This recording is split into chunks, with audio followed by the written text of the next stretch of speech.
Hey, what's up guys, it's Fish here and welcome back to some more Arena Total War. Today we're going to be taking a look at a pretty cool replay I got whilst I was live streaming over on my Twitch channel. If you haven't already followed me on Twitch, make sure you go and do that, as I am streaming Arena pretty regularly now. So if you want to see more of this game, want to see it live so you can ask me questions and ask for tips and stuff, then feel free to come over and ask me that in my Twitch channel. So cool, yeah, this replay was me playing Caesar at tier 4. I had these Republican skirmishers, and skirmishers, man, are so good. They really are super strong if you're protected. Obviously, you know, all it takes is one cavalry charge and you've been wiped out, but if your team can protect you, you can really do some serious damage. So you can see our team kind of set up here. We do have a Vercingetorix, Boudica, we have a Kanani, some Arminiuses, as well as Leonidases, and a Germanicus as well. So we don't have a lot in the way of Roman infantry, quite a few Greeks and missiles and barbarians. The enemy team is quite similar, some Scipios. I think both these guys are playing Roman infantry, so basically a lot of Roman infantry, which is something which might kind of cause us to struggle a little bit in that kind of melee hitting department.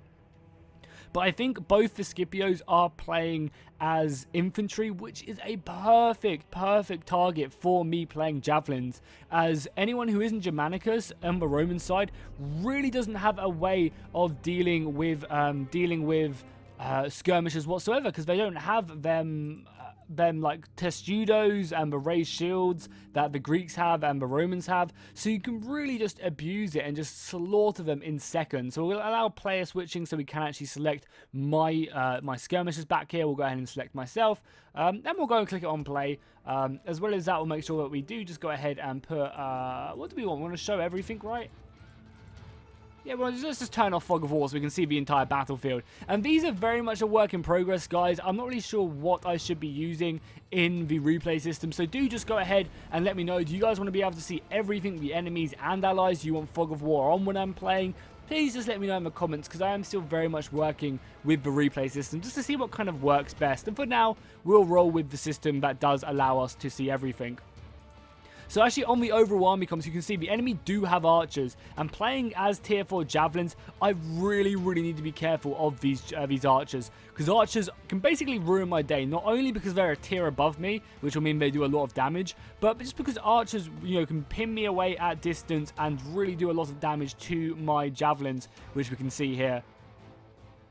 We only really have some tier 4 infantry with us up here, some Roman infantry. The rest is Greek, so we're going to be playing much more of a defensive situation. We also have some good war dogs, which are going to be kicking off the battle. And this is actually a really good engagement for the war dogs, because I believe, yeah, this guy is a Militades, however you pronounce his name. So he doesn't have shield bash, and shield bash is like really the true counter to these war dogs.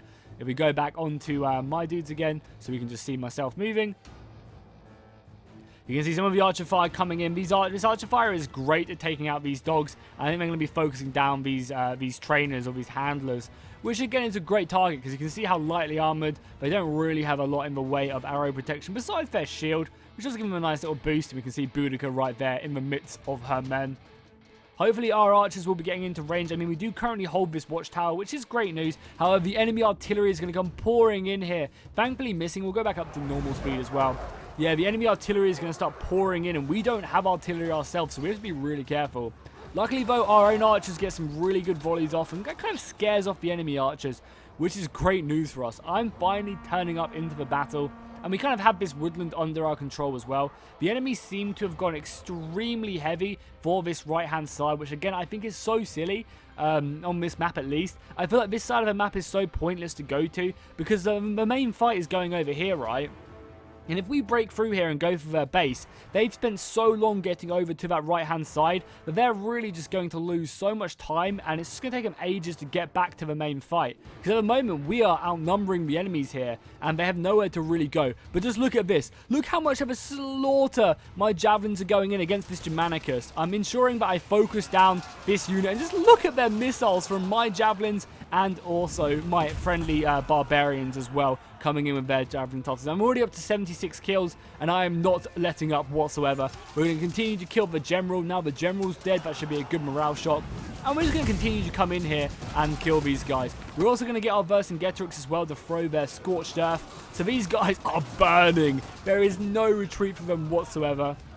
And as they're trying to run away, my javelins are just slaughtering them. You look at the damage. This is pretty much all from my javelins right now.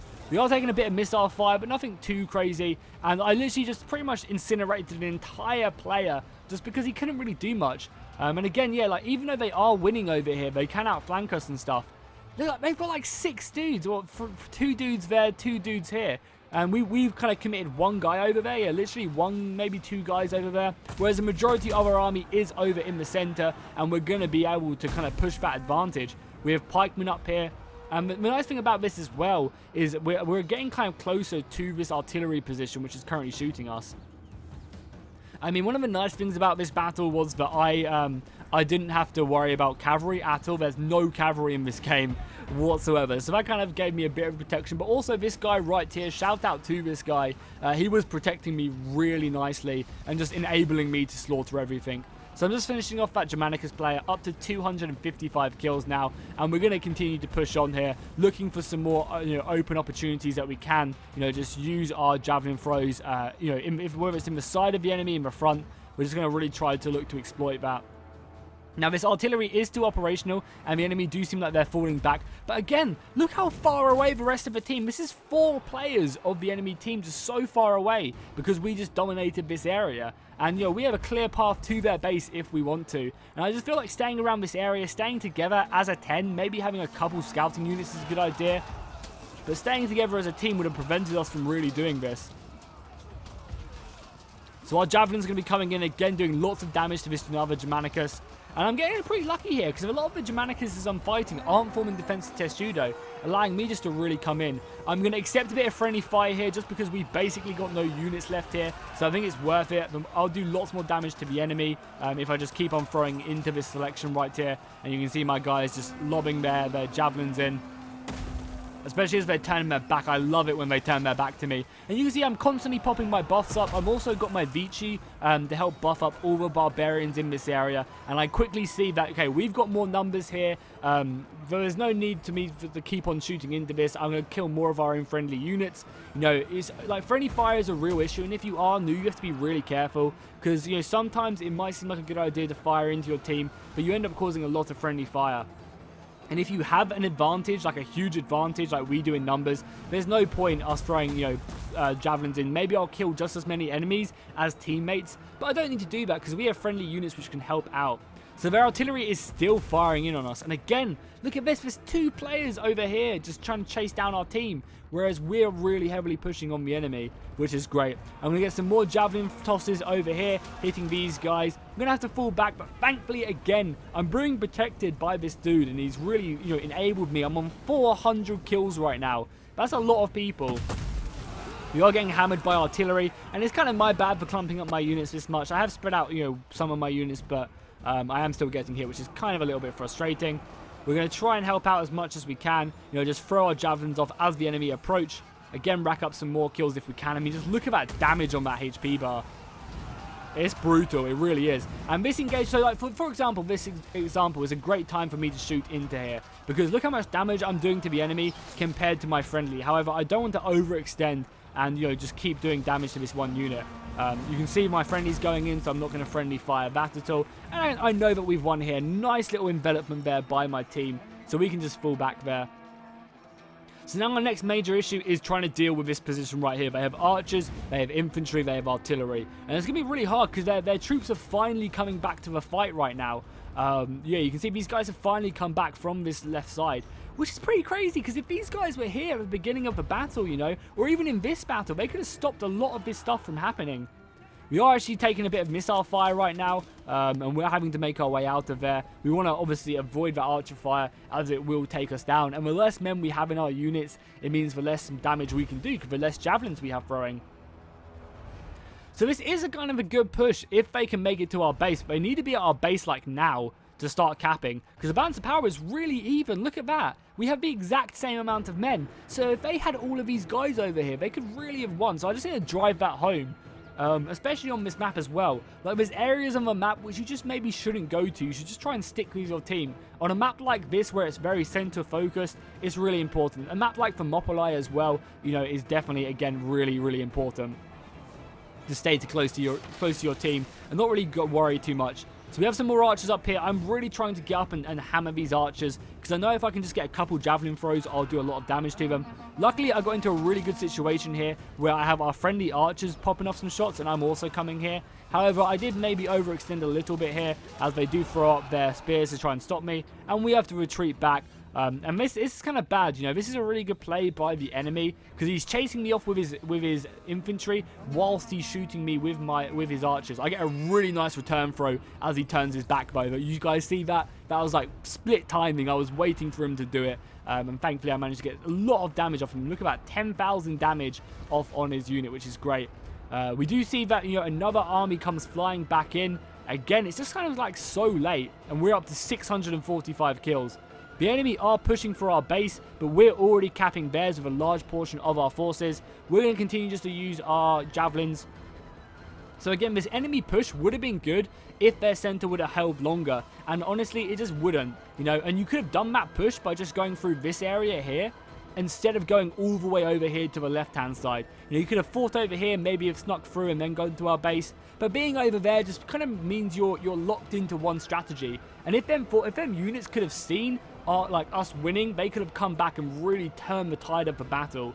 They really, really could have. You know, even if they were just like here, they could have still used their ways to come back and maybe even come behind us. But that is going to rack up the battle. We're about to win, and you can see we're up to 750 kills. Is pretty disgusting how many kills we got this game. Just annihilated so many people, we really did. And thankfully to that base cap, we came ahead and came out on top. Obviously we were MVP during that match, and the enemy artillery were MVP for them. So 2 Caesars coming out on top. But I hopefully that this replay kind of showed you guys just the sheer power of these peltists on Caesar. They really can do so much damage. Now granted, at higher tiers I feel like a lot of people are more wise to it, but again, even like defensive test judo puts you in a bad situation, because if you have a defensive test judo, say, and you're playing Germanicus, it really enables the enemy infantry to then charge you in that defensive test judo. And again, these skirmishers, I just feel like are really, really pivotal. Now again, you know, higher tiers, you have slingers and stuff, which might counter them, and a lot more cavalry and stuff. But if you can get these guys in the right position to do the right amount of damage, I think they are deadly. So hopefully you guys enjoyed this quick video, you know, only about 12-13 minutes long, but hopefully it was fun just seeing me like dominate on these skirmishes, and hopefully you guys learned a thing or two as well. So if you want to see more replays like this, make sure to drop a like and a comment down below, and I'll see you guys next time, and fish out.